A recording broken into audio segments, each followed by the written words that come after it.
오늘 말씀은 이제 조금 특별하게 사무엘 저자가 의도하는 구조가 있습니다. 앞에 사진을 보면은 제가 이제 고민을 좀 많이 했는데요. 그래도 저희 교회 연령대가 낮은 편은 아니니까 우리에게 가장 잘생긴 배우가 누구일까 하다가 어른들 시대 때는 제가 좀 잘 모르니까 이제 제 시대 때 그럼 저보다 좀 나이 많은 우리가 다 아는 우리나라에서 제일 잘생긴 배우 얼굴을 이렇게 사진을 가져왔습니다. 그리고 다음에 또 다른 사진이 한 장이 있습니다. 바로 이제 제 사진이죠. 잘 보세요. 이게 되게 중요해서 이렇게 제가 고민을 많이 하고 가져온 거예요. 계속해서. 이게 그러면은 사람이 자동적으로 알게 되는 게 있어요.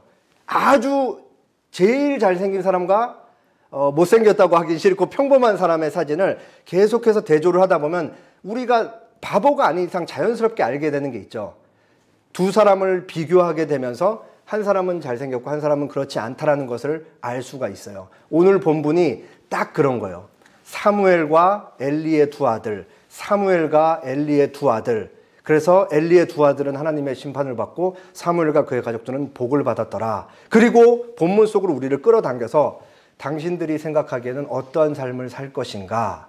참된 신앙을 가진 삶은 어떠한 삶의 모습일 것인가를 우리에게 생각해 보도록 합니다. 한나는 하나님께 서원 기도를 했죠. 서원 기도는 약속이 포함되어 있기 때문에 하나님께 약속을 드린 대로 한나는 사무엘이 젖을 때는 아마 약 3살 정도 됐을 것 같아요. 그때 사무엘을 중앙 성소에 있는 엘리에게 맡겨서 아주 어린 나이에서부터 그렇게 살아가도록 하나님께 바칩니다. 그래서 2장 11절에 이렇게 나와 있어요. 엘가나는 라마의 자기 집으로 돌아가고, 이제 어느 때에 사무엘이 한 3살 정도 됐을 때에 엘가나와 한나가 와서 태어난 사무엘을 위에 이제 같이 예배를 드리고 사무엘을 바치고, 그 아이는 제사장 엘리 앞에서 여호와를 섬기니라, 이렇게 나와 있습니다. 사무엘은 하나님께 바쳐져서 엘리 제사장 아래서 도제식 교육을 받으면서 어려서부터 제사장이 하는 일을 눈으로 보고 직접 수종을 들면서 그렇게 구별된 아이로 잘 자라갑니다. 여기 중요한 표현이 나와 있죠. 그 아이 사무엘은 엘리 제사장 앞에서만 살아갔다라고 하지 않고 여호와를 섬기니라. 그러니까 어렸을 때부터 특별히 구별된 아이로서 하나님만 섬기면서 자랐다라고 성경 저자가 강조하고 있는 거예요. 처음부터 밝히고 있는 것이죠. 자, 그리고 제가 이제 처음에 비교를 했듯이 바로 뒤에 무슨 부분이 나오냐, 뭐가 나오냐, 엘리 아들들에 대해서 나옵니다. 12절에 엘리의 아들들은 행실이 나빠 여호와를 알지 못했다. 엘리의 아들들, 두 아들 홈리와 비느하스는 하나님을 알지 못했다. 홈리와 비느하스의 직업이 뭐예요? 제사장이에요. 제사장이 하나님을 모른다? 말도 안 되는 거죠. 이 사람 홈리와 비느하스는 하나님을 알았고 하나님의 율법도 알고 있는 사람들이었어요. 근데 왜 성경 기자는 홈리와 비느하스가 하나님을 알지 못했다라고 굳이 밝히고 있을까요? 여기서 알다라는 말은 제가 아마 여러 차례 설명을 해드렸던 것 같은데 경험적인 지식을 의미해요. 자, 제가 예를 들어서 이 건물에 있는 분들 중에 이제 저를 알고 서로 이제 인사를 하는 사람들이 있다고 해볼게요. 그러면 그 사람들이 저를 알죠. 인사를 하고 눈인사를 하면서 지내니까. 그러나 그 사람들이 저에 대해서 아는 거는 신상윤이라는 사람이 키가 몇 정도 되고 저 사람은 안경을 쓰고 있고 그 정도 외관적인 것만 알 수 있는 거잖아요. 그러나 제가 제 아내를 아는 거는 전혀 다른 알미인 거죠. 왜 저 사람이 저런 상황에서 저런 반응을 보이는지 제가 이제 깊이 알고 있죠. 왜 깊이 아는 거예요? 오랜 시간 같은 공간에서 많은 시간을 보냈기 때문에 알 수가 있는 거예요. 그러니까 제가 제 아내를 아는 것과 제가 누군가 인사를 하면서 손인사만 하는 사람이 저를 아는 거는 전혀 다른 거죠. 그러니까 하나는 깊이 아는 거고 하나는 피상적으로만 아는 거예요. 여기서 엘리의 아들들이 하나님을 알지 못했다라는 말은 하나님을 피상적으로만 알았다. 마치 그냥 인사만 하고 저 사람의 외형만 알듯이 그 사람의 깊은 속내는 아무것도 모르는 것처럼 하나님을 그렇게 알았다라는 의미에서 그 여호와를 알지 못했다. 그렇게 얘기를 하고 있습니다. 그리고 엘리의 두 아들들, 제사장이었던 홈리와 비느하스가 하나님을 피상적으로 알았던 결과가 뭐냐? 온갖 악행들을 저질렀어요. 제사장은 뭘 하는 사람이에요? 제사를 드리는 사람이죠. 누구를 위해 제사를 드리냐? 백성들을 위해 제사를 드리는 거예요. 백성들이 제물을 갖고 오면 하나님을 위해, 백성들을 위해서 대신 하나님께 제사를 드려주는 다리 역할을 하는 사람이라고요. 이때 당시에는 이제 제사를 이렇게 드렸던 것 같아요. 제주가 뭐 혼자 오든 가족과 함께 오든 같이 중앙 성막이 있는 성소에 와서 먼저 이제 제물을 잡죠. 양이면은 뭐 양을 이렇게 잡아가지고 가죽도 벗기고 뭐 피 다 벗겨내고 이렇게 예쁘게 각을 떠요. 그리고 나서 하나님께 드리는 기름 부분을 먼저 떼서 제사장한테 드려요. 그러면은 제사장이 그 기름을 하나님께 태워서 먼저 올려드리는 거예요. 하나님께. 당연하죠. 이거는 하나님께 바쳐지는 거니까. 그리고 나서 이 잘 띄어진 각 띄어진 그 제물을 이제 물이 끓는 솥에 집어넣습니다. 그리고 이제 그 다 고기가 익으면 제사장한테 허락된 부위가 또 이제 있어요. 그 부분을 제사장이 가져가고 남은 부위를 제주와 가족들이 이제 나눠 먹는 순서와 방식으로 되어 있어요. 근데 엘리의 두 아들은 전혀 그렇지 않았어요. 두 가지를 심각하게 어겨요. 첫 번째, 자기들에게 허락되는 몫은 전혀 신경 쓰지 않고 종들을 보내가지고 그 재물을 삶을 때 새 갈고리로 찝어가지고 나오는 것들은 그냥 마구잡이로 자기들이 가져가는 거예요. 첫 번째, 이게 잘못이고 자기들에게 허락된 부위가 있지만 막 가져갔다는 게 잘못이고, 두 번째, 제사를 드릴 때 기름 부분을 먼저 태워서 하나님께 드려야 되는데 이것도 어기는 거예요. 기름 부분을 태우기 전에 먼저 종들한테 시켜갖고 기름이 섞여 있는 부분을 생고기로 가져와라 이렇게 하는 거예요. 아마 육회를 좋아해서 육회를 달라 그랬던 것 같진 않고 그 구워 먹는 걸 좋아했던 것 같아요. 뭐 제사장쯤 되면은 고기 박사 아니겠어요? 하루에도 얼마나 많은 다양한 이 고기를 보겠어요. 그러니까 만약에 소를 잡았던 일은 거의 드물었던 것 같은데, 소라고 치면은 뭐 마블링만 딱 봐도 이게 A급인지 B급인지 알 수 있었고, 양고기만 봐도 이게 어떤 좋은 고기인지 맛있는 고기인지 어느 부위가 맛있는지 다 아니까 생고기 이 부위를 갖고 와라 그래서 갈취를 하는 거예요. 그러면 백성들이 갖고 왔을 때 안 됩니다. 기름 부위 먼저 태우고 당신들 드십시오. 얘기를 하면 안 된다. 우리가 이거 구워 먹어야 되니까 생고기 가져오라. 이래갖고 안 그러면 내가 빼앗겠다. 겁박을 놓으면서 그렇게 제물을 갈취했었습니다. 아주 중요한 하나님께 제사를 드려지는 자리를 마치 고기 뷔페에서 고기 파티를 하듯이 그 하나님의 이름을 망령되이 일컫고 있었던 게 바로 당시 제사장 홈리와 비느하스였죠. 사무엘상 저자는 2장 17절에서 홈리와 비느하스의 행태를 이렇게 고발합니다. 소년들의 죄가 여호와 앞에 심히 금은 그들이 여호와의 제사를 멸시함이었더라. 잘 생각해 보세요. 오늘날 우리가 드리는 예배당에 나와서 드리는 예배는 아무것도 없죠. 몸만 들여서 와서 그냥 예배 드리고 집에 가는 거예요. 근데 구약시대 이스라엘 백성들이 하나님께 예배 드리는 건 달랐다고요. 먼 데서부터 양이나 염소를 끌고 와서 직접 죽이고 도축을 하고 가죽을 벗기고 피를 쏟아내는 거를 자기가 직접 보는 거예요. 그리고 제사장도 그걸 다 알고 하나님께 드리는 과정을 뭐 너무나 잘 알고 있죠. 이 엄청난 죄 용서가 이루어지는 현장, 생명이 죽고 피를 쏟지 않고는 죄 용서가 이루어지지 않는다라는 그 현장을 홈리와 비느하스는 얼마나 가볍게 여겼는지 여호와의 제사를 멸시했다. 여호와의 제사를 멸시했다는 건 누구를 멸시했다는 거예요? 홈리와 비느하스가 하나님을 멸시했다. 하나님을 아주 무시했다. 라는 말과 같은 거예요. 자, 사무엘의 하나님 앞에서 잘 섬겼다. 그리고 나서 홈리와 비느하스의 악행이 나왔죠. 그러면 이제 그 다음에 뭐가 나올 차례예요? 사무엘에 대한 얘기가 나올 차례죠. 2장 18절에 보면 사무엘은 어렸을 때에 세마포 에봇을 입고 여호와 앞에 섬겼더라. 자, 2장 11절 보면, 아까 읽었던 2장 11절 보면, 그 아이는 제사장 엘리 앞에서 여호와를 섬기니라, 이렇게 나와 있어요.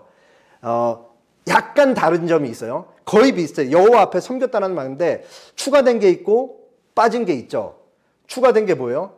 사무엘이 세마포 에봇을 입고 하나님을 섬겼다라는 말이 나왔어요. 세마포 에봇은 제사장들만 이렇게 앞에 걸치는 의복 중에 하나예요.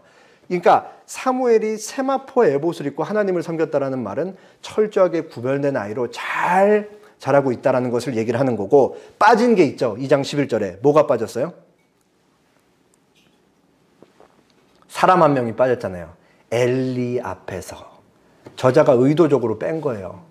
마치 사무엘이 엘리한테 교육을 받고 있지만 엘리는 너무 타락해서 엘리한테 교육을 받고 있지만 하나님이 마치 사무엘을 독립적으로 키우는 것처럼 그렇게 기록을 하고 있는 것입니다. 그 엘리한테 제사장 교육을 받은 엘리의 아들들이 방금 전에 봤듯이 얼마나 제사를 멸시하면서 하나님을 무시하면서 그렇게 살아가고 있었어요. 근데 사무엘은 하나님께서 따로 이렇게 두고 하나님을 잘 섬기는 아이로 그렇게 키워내고 계시다라는 것을 우리가 알죠. 배울 수가 있죠. 그리고 이어지는 내용은 하나님께서 사무엘의 부모인 엘가나와 한나와 엘가나에게 복을 주셔서 사무엘 밑으로 무려 세 아들과 사무엘 밑으로 3명의 남동생과 2명의 여동생이 생겼다라는 것을 그렇게 기록하고 있습니다. 갑자기 왜 부모 얘기가 나오고 가족 얘기가 나오는가? 엘리의 가족들은 이제 하나님의 심판을 받아 다 죽을 거고 사라질 것인데, 하나님께서 사무엘의 가족 한나와 엘가나의 가족은 하나님을 경외하고 경건한 자들로서 하나님께서 복을 주셨다는 것을 이 역시도 대조하고 있는 것이죠. 그리고 2장 21절 하반절에 또다시 사무엘에 대해서 이렇게 얘기합니다. 아이 사무엘은 여호와 앞에서 자라니라. 시간이 계속 흐르고 있어요. 사무엘이 3살 때 바쳐졌지만 사무엘이 점점점 자라고, 그 시간과 동시에 누구의 악행도 점점 훨씬 깊어지고 넓어지는 거예요. 예, 엘리의 2 아들인 홈리와 비느하스의 죄악들도 점점 그렇게 더 깊어지고 퍼져나가고 있다는 것을 알고 있죠. 그리고 그 다음에 나오는 내용은 홈리와 비느하스가 제사만 멸시하지 않고 더 많은 악행을 지었다라고 그렇게 얘기를 합니다. 뭐라고 얘기를 하냐? 홈리와 비느하스는 모든 죄를 지었다라고 하고, 당시에 이제 성소에 깨끗하게 청결을 도와주는 수종두는 여인들이 있었는데, 이 여인들과 이제 동침을 하는 거예요. 홈리와 비느하스가 자기들의 이 권력을 사용을 해서. 근데 이 동침하다라는 단어가 너무나 슬프게도 미완료예요. 미완료. 그러니까 반복적으로 일어난 거예요. 여인들을 자꾸 겁간하고 겁탈하는 일들이. 그리고 우리가 조금만 생각해 보면은 한 사람도 아니었을 거예요. 여러 사람이었겠죠. 오랜 시간 동안. 그리고 홈리와 비느하스는 결혼한 기혼 남성들이었죠. 그러니까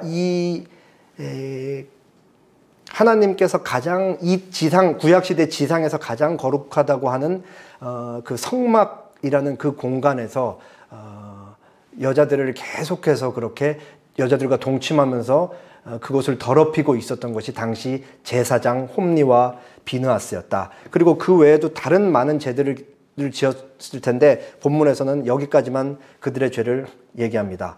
그러면 왜 어떻게 이러한 일들이 일어날 수 있는가? 그들이 하나님을 알지 못했다. 그렇게 기록하고 있죠. 아마 지금 제가 설명드리는 거를 그냥 한번 쓱 들으면은 도대체 어떻게 이와 같은 만행이 일어날 수 있었을까라는 생각이 들 수 있지만, 잘 생각해 보세요.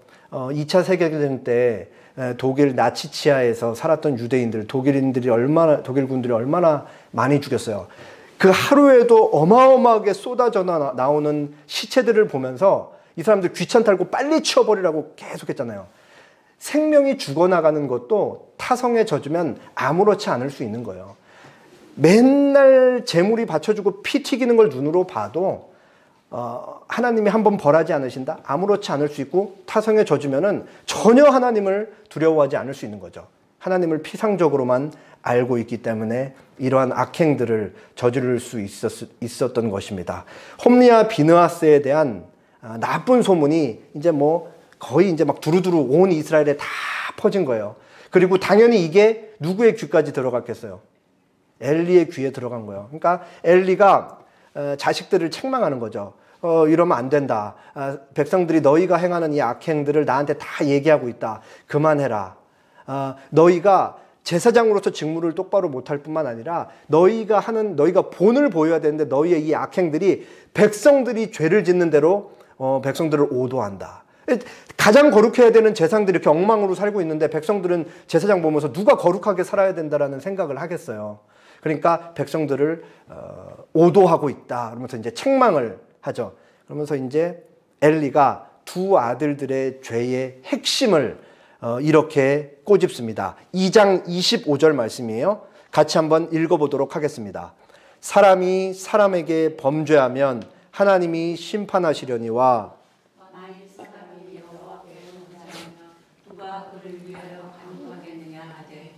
그들이 자기 아버지의 말을 듣지 아니하였으니 이는 여호와께서 그들을 죽이기로 뜻하셨음이더라. 여기서 심판하시려니와 간구하겠느냐 이렇게 번역되는데 원래 원어로는 같은 단어예요. 그리고 중재하다라는 의미가 있습니다. 중재하다. 그래서 중재하다라는 의미를 넣어서 읽어보면 사람이 사람에게 범죄하면 하나님이 중재하시려니와 사람이 사람에게 범죄하면 하나님이 어떻게 중재를 하죠? 제사장을 통해 하나님의 제사를 드려짐으로써 제사를 보고 하나님께서 사람을 죄 용서를 하잖아요. 그런데 만일 사람이 하나님께 범죄하면 누가 그를 위해 중재하겠느냐? 더 이상 중재할 사람이 없으니까 용서를 받을지 못한 죄를 너희가 짓고 있다라고 엘리가 두 아들들에게 얘기를 한 거예요. 맥락을 보면 지금 제사 얘기가 계속 나오고 있으니까 엘리의 두 아들들이 잘못한 가장 심각한 죄가 뭐냐? 하나님을 무시한 건데 그게 어떻게 나타났냐? 제사를 멸시하는 걸로 나타났죠. 결국은 제사는 죄 용서를 받는 유일한 수단이었는데 제사를 멸시하니까 더 이상 용서받을 길이 없었던 거예요. 오늘날로 얘기하면 예수님이 십자가에서 죽으신 것을 무시하며 저거는 아무것도 아니다라고 얘기하는 것과 같은 거죠. 그래서 매튜 헨리는 이 부분에 대해서 이런 말을 덧붙입니다. 구원과 속죄 자체를 거슬러 죄를 범하는 것은 가장 위험한 것이다. 엘리가 책망을 했는데 엘리의 두 아들이 엘리의 말을 들어요, 안 들어요? 귓등으로도 듣지 않습니다. 그래도 우리가 성경을 보면 엘리는 아들들에게 할 말을 다 했기 때문에 엘리는 면죄부가 있다, 면죄부를 받았다라고 생각할 수 있죠. 전혀 그렇지 않아요.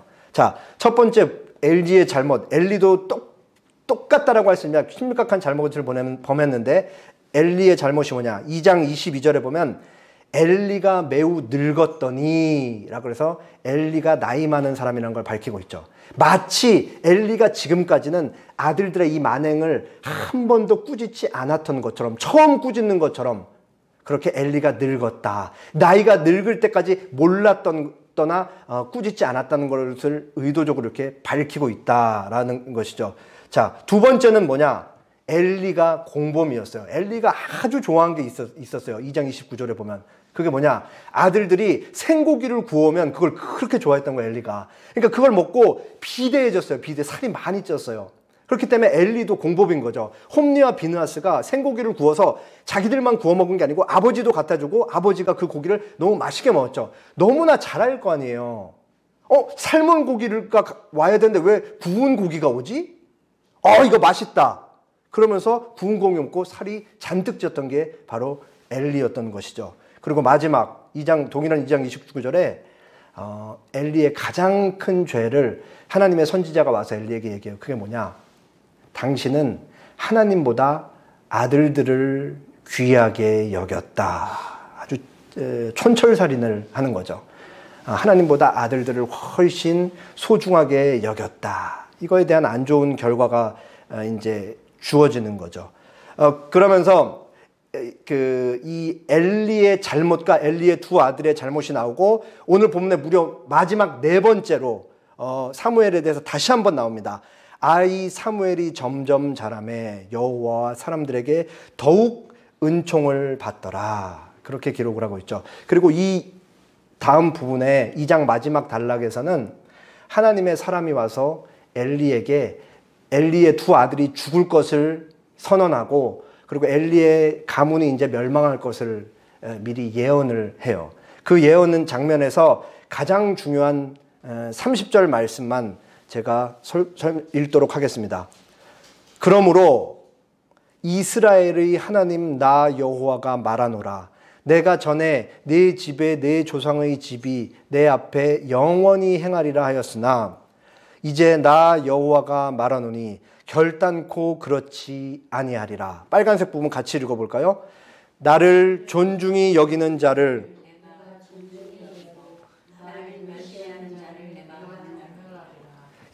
정말 중요한 말씀이에요. 사무엘상 전체 주제와도 연결되어 있는 중요한 말씀. 나를 하나님께서 말씀하시는 거죠. 나를 존중히 여기는 자를 내가 존중히 여기고 나를 멸시하는 자를 내가 경멸하리라. 여기서 존중히 여기다라는 말 무려 2번이나 반복되는데 무겁게 여기다, 영광스럽게 하다. 그러니까 하나님께서 이렇게 말씀하신 거예요. 나를 무겁게 여기는 자를 내가 무겁게 여길 것이고 나를 가볍게 여기는 그 사람을 내가 경멸하리라. 제가 아까 2장 29절 말씀드렸죠. 엘리의 가장 큰 잘못이 뭐였어요? 두 아들을 하나님보다 더 소중하게 여기는 것. 거기서도 이 무겁게 여기다라는 동일한 단어가 쓰인 거예요. 엘리가 하나님보다 자기 아들들을 더 무겁게 여겼던 것이죠. 이게 나중에 이제 뒷부분에는 순종이라는 표현으로 그렇게 나옵니다. 그렇게 엘리와 엘리의 두 아들들은 하나님을 가볍게 여기며 경홀히 여기면서 제사장으로서 너무 온당치 못한 삶을 그렇게 살아가고 하나님 이름에 먹칠을 하면서 살아가고 있었던 것입니다.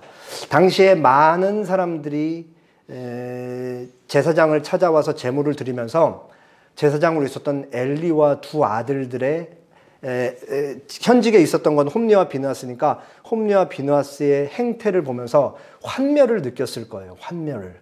도대체 어떻게 제사장이 저렇게 악한 일들을 자행하면서 살아갈 수 있을까? 가장 거룩한 제물이 돼야 할 저거를 그렇게 자기들 배를 채우려고 가져갈 수 있을까라는 생각을 하면서 정말 그 제사장에 대한 심각한 의심과 환멸을 느꼈을 것입니다.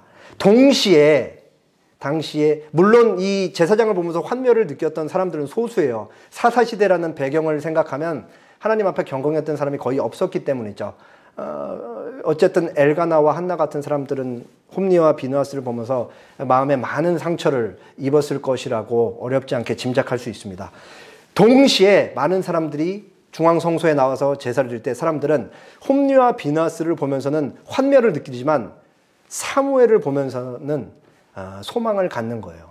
아, 하나님께서 저 아이를 특별하게 키우시는구나. 저 아이가 자라서 하나님의 나라를 이끌어 갈 때는 여기에 큰 변화가 생기는구나 라는 소망을 가졌을 것입니다. 같은 시간에 같은 공간에서 시간이 흐르고 있었는데 우리는 거기서 전혀 다른 두 개의 삶을 본 거예요. 가장 하나님과 가까이에 있는 사람들인데 한쪽 한 부류의 사람들은 하나님의 명예를 실추시키면서 그렇게 자기들 멋대로 살았던 사사시대를 대표하는 사람들과 같이 살았다면, 또 다른 한 사람 어린 사무엘은 나이가 점점 자라면서 하나님만 그렇게 거룩하게 섬기면서 살았다라는 것을 우리는 성경 말씀을 통해 보는 것입니다. 우리가 오늘 본문을 통해 두 부류의 삶을 보듯이 우리가 살아가고 있는 삶의 자리에서 세상 사람들도 우리의 삶을 그렇게 봅니다. 그렇기 때문에 우리는 우리의 자리를 지키되 다르게 살아가는 거죠. 다르게 살아가야만 된다라는 것이 아니고 우리는 다른 존재이기 때문에 다르게 살 수밖에 없다라는 의미인 거예요. 우리가 잘 아는 누가복음 17장 32절에서 35절 말씀입니다. 롯의 철을 기억하라. 무릇 자기 목숨을 보전하고자 하는 자는 잃을 것이요 잃는 자는 살리리라. 내가 너희에게 이르노니 그 밤에 둘이 한자리에 누워있음에 하나는 데려감을 얻고 하나는 버려둠을 당할 것이요 두 여자가 함께 맷돌을 갈고 있음에 하나는 데려감을 얻고 하나는 버려둠을 당할 것이니라. 앞부분 길어서 일부러 뺐어요. 예수님께서 종말의 시대, 마지막 때를 살아가고 있는 사람들에게 경종을 울리는 말씀이에요. 그 경종을 울리기 위해 구약 두 가지 사건을 갖고 와요. 하나는 노아의 때의 사건, 또 하나는 롯의 때의 사건을 갖고 와요.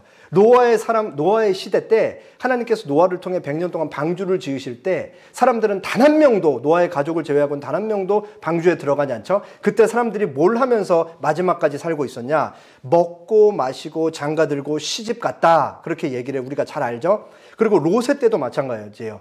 천사가 롯을, 그리고 롯의 가족을 소돔과 고모라에서 이렇게 꺼내 오기 직전까지도 사람들은 뭘 하고 있었냐? 예수님이 말씀하시죠. 먹고 마시고 사고 팔고 심고 집을 짓지었다. 그러다가 그들은 불심판을 맞아서 전부 다 멸망을 당했다라고 그렇게 얘기해요. 먹고 마시고 사고 팔고 집 짓고 결혼하는 거 죄가 아니잖아요. 일상이거든요. 일상. 근데 여기서 예수님이 뭘 경고를 하고 계시냐? 일상에 중독되면 가장 중요한 것에 무감각해진다. 반응을 하지 않게 된다. 그걸 얘기하고 있는 거예요. 잘 보세요. 제가 여기 손을 다쳤어요. 그래서 여기 마취를 했어요. 마취를. 그러면은 마취를 한 다음에 뾰족한 바늘 같은 걸로, 송곳 같은 걸로 여기 막 찌르면 감각이 있어요? 없어요? 그럼 마취가 풀리면 어떻게 돼요? 다시 찔렀을 때 감각이 있어야 되죠. 그러니까 마취는 일시적으로 한 거니까 감각이 없어 찔르면 아픈 게 정상이라고요. 근데 일상에 중독이 되고 일상에 너무 깊이 젖어 있다 보면 먹고 마시고 사고 팔고 장가들고 집 짓는 이 일상에 중독되면 가장 중요한 일에 무감각해진다. 그 가장 중요한 일이 뭐겠어요? 하나님의 무감각해진다. 하나님의 말씀에 더 이상 반응하지 않게 된다. 거기에 대해서 예수님이 경종을 울리고 있는 거죠. 그것은 죄가 아니고 잘못이 아니지만 거기에 너무 깊이 빠져 있으면 하나님한테 반응을 하지 않게 되고 무감각해진다라는 것을 그렇게 경계하면서 경고를 하고 있는 것이죠. 우리 자신을 잘 돌아볼 필요가 있을 것 같아요. 하나님께서 오늘날 대한민국 사회를 어떻게 바라보실까? 하나님의 마음은 너무 아파서 찢어질 것 같은데 우리는 하나도 아프지가 않고 하나도 슬프지가 않은 거예요. 그러면 그 이유와 원인이 어디에 있을까? 우리가 일상에 너무 깊이 젖어 살고 있지는 않은가? 세상 사람들과는 분명히 다른 삶을 살아갈 수밖에 없는 존재인데 똑같은 거에 유혹을 느끼고 목말라 하면서 그들과 똑같은 것을 취하고자 하면서 그들과 동일한 삶의 행태와 동일한 마음가짐을 살아가면서 하나님한테 전혀 반응하지 않고 무감각하면서 살고 있지 않은가라고 생각을 해볼 수가 있죠. 그리고 본문에서 한 가지 포인트가 더 있습니다. 예수님께서 말씀하세요. 마지막 때에 너희가 살아갈 때 이것을 주의해야 된다 라면서 34절에 그 밤에 둘이 한자리에 누워있음에 하나는 데려감을 얻고 하나는 버려둠을 당할 것이요. 잠을 자는 거예요. 사람이 언제 잠을 자요? 밤에 잠자죠. 여기서도 그 밤에 나와 있죠. 그 다음에 이제 넘어갑니다. 두 여자가 함께 맷돌을 갈고 있음에 하나는 데려감을 얻고 하나는 버려둠을 당할 것이다. 예수님 당시에 맷돌은 새벽에 갈았대요. 새벽에. 그리고 성경 각주에 36절에 없음 되어 있는데 뭐라고 나와 있냐? 의미를 좀 더 밝히기 위해서 사용을 할게요. 두 사람이 밭에 있음에 하나는 데려감을 당하고 하나는 버려둠을 당할 것이다. 우리가 언제 밭에서 일하죠? 낮에 일하잖아요. 밤, 새벽, 낮. 뭘 얘기를 하는 거예요? 시간이 계속 흐르고 있다고요. 무한 반복되는 게 아니고 시간이 흐르고 있고 예수님께서 다시 오실 그 종말의 때를 향해서 계속해서 조금씩 가고 있다라고요. 우리가 보기에는 그 시간이 안 올 것 같고 매일 무의미한 시간이 반복되는 것 같지만 매일 밤낮 새벽 새벽 낮이 오듯이 예수님의 종말을 향해 점점 더 가까이 가고 있다고요. 그러니까 너희는 어떻게 살아야 되냐? 노아의 시대 때 일상에 취해 사는 사람들과는 다르게 롯의 시대 때 그렇게 일상에 젖어들어서 무감각하게 살다가 불로 심판을 당한 사람들과는 다르게 하나님의 뜻에 우리의 모든 생각과 의지와 삶을 순복시켜서 그렇게 살아가는 거다라고 얘기를 하는 것이죠. 마태복음 2장에 이렇게 종말을 살아가는 우리에 대해서 얘기를 해줍니다. 34절, 그때 임금이 그 오른편에 있는 자들에게 이르시되 내 아버지께 복받을 자들이여 나와 창세로부터 너희를 위하여 예비된 나라를 상속받으라. 내가 줄일 때에, 예수님께서 말씀하시는 거예요. 영원한 나라를 상속받을 사람들에게 내가 줄일 때에 너희가 먹을 것을 주었고 목마를 때에 마시게 하였고 나그네 되었을 때에 영접하였고 헐벗었을 때에 옷을 입혔고 병들었을 때에 돌보았고 옥에 갇혔을 때에 와서 보았느니라. 그러니까 상속받을 구원받은 자들이 우리가 언제 그랬습니까? 예수님 모르겠어요. 이렇게 얘기했어. 그러니까 예수님이 마지막에 이렇게 대답하십니다. 임금이 대답하여 이르시되 내가 진실로 너희에게 이르노니 너희가 여기, 우리가 땅에 살 때 여기 내 형제 중에 지극히 작은 자 하나에게 한 것이 곧 나에게 한 것이니라. 아무런 돌봄도 받지 못하고 사회적으로 멸시받고 무시당하는 지극히 작은 자 한 사람에게 한 것이 곧 예수님에게 한 것이다. 그렇게 말씀하시죠. 이 말씀은 우리가 단순하게 어려운 이웃을 도우면서 살아라, 그 얘기하는 게 아니에요. 예수님을 참되게 믿는 참된 신앙을 가진 신자의 삶은 다르다라는 걸 얘기하는 거예요. 다르다. 세상 사람들과는 다르다. 아무도 길거리에 있는 아주 이렇게 헐벗은 사람을 보면서 슬퍼하거나 도와주겠다는 마음을 갖지 않을 때 하나님은 저 사람을 어떻게 보실까? 그 하나님의 눈과 마음으로 저 사람을 바라본다. 이 다르게 살아간다. 예를 든 거죠. 이제 다들 아시겠지만 제가 여기 이제 하남에 이사 오기 전에 송파에 살 때 2년 정도 아내랑 같이 길고양이들 밥을 준 적이 있어요. 그때 이제 알게 된 녀석 하나를 제가 이제 데리고 와서 지금 키우고 있는데, 그때 소위 캣맘들이라는 분들을 저희 부부가 여럿 알게 됐어요. 어떤 분은 회사 출근하기 전에 1시간을 일찍 나와서 송파동, 서청동에 여러 군데를 자전거 타고 돌면서 밥을 다 주고 출근을 하는 거예요. 그리고 퇴근해서 또 1시간 동일한 자리 고양이들 굶었을까봐 송파동, 서초동 일대를 다 돌면서 밥 주고 물 갈아주고 그렇게 집으로 가는 거죠. 사람이 고양이만 진짜로 사랑을 해도 자기 삶에 하루에 2시간 이상을 고양이들을 위해 쓰는 거예요. 이게 진정성 있는 그 사랑을 보여주는 것이죠. 하물며 사람이 하나님을 사랑하면 얼마나 다르게 살 수밖에 없을 거예요. 하나님과 연합된 자로서 하나님으로부터 받아들이는 선과 사랑과 자비를 내 삶을 통해 구현해내는 삶이 그런 삶인 것이죠. 세상 사람들은 그럴 수가 없죠. 하나님과 연결되어 있지 않고 분리되어 있으니까 하나님에게만 있는 선과 자비와 사랑을 그 사람들은 받아 누릴 수가 없기 때문에 다를 수밖에 없는 거예요. 그것이 오늘 본문에는 하나님으로부터 끊어져 있는 홈리와 비느하스가 저질렀던 악행, 그리고 하나님과 연합되어 있고 붙어있는 자로서 사무엘의 삶, 이게 두 가지 뚜렷하게 대비되는 삶인 거죠.